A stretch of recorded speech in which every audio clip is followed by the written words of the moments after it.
Welcome to Writing in the Workplace. Unit 1. Let's talk about writing. In this video, we'll be talking about the writing process from invention to publication, as well as the rhetorical situation, audience purpose, message, and context. Writing is a recursive process that involves invention, organization, composition, revision, and publication. It's recursive because we often have to go back to certain points and repeat the step again. For instance, after revision, we often go back to the composition stage before publication. Writing at work versus writing at school. The key differences between writing at work and writing at school are your motivation, the stakes, your readers, and your reasons for writing. The similarities, though, are working on deadlines, having a common vocabulary, and similar modes of communication. Invention. Invention involves the preliminary thinking about the writing task. This might include preliminary research, brainstorming ideas, pre-writing to get those ideas down on paper or screen, mind mapping to make connections between ideas, and free writing to let ideas flow. Organization. Organization requires you to think about how the writing task might be organized, like choosing a logical or effective structure, locating the need for sources, and also outlining the main points or ideas.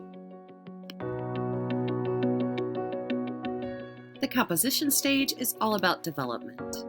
For a longer writing task, you should develop a purpose statement or a central idea. What do you want your readers to do, think, or feel? But for any writing task, you should develop sentences or paragraphs to support your purpose, using details, explanations, outside sources if necessary, and transitions and connections for flow. Revision. Revision involves having your writing looked at by others. And it also involves looking at your own writing differently for approach, sentence clarity, flow, cohesion, and formatting. Revision should also include editing and proofreading, especially if the audience's expectations are that the document is written in a particular style or formatting guidelines for publication. Now that you understand the writing process, let's discuss the rhetorical situation. You might be asking, what is rhetoric? Rhetoric is known as the art of persuasion.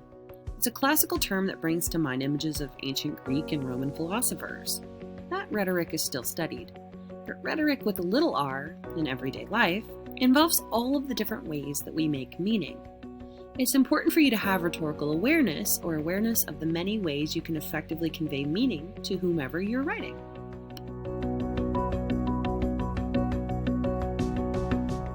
Here is a visualization of the rhetorical situation.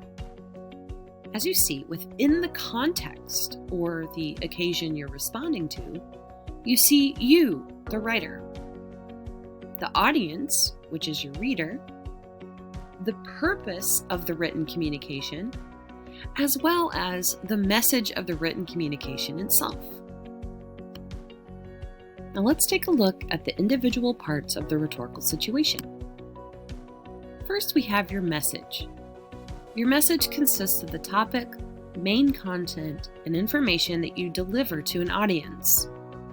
It's important that your message is well organized and clearly presented for your audience to best receive that message.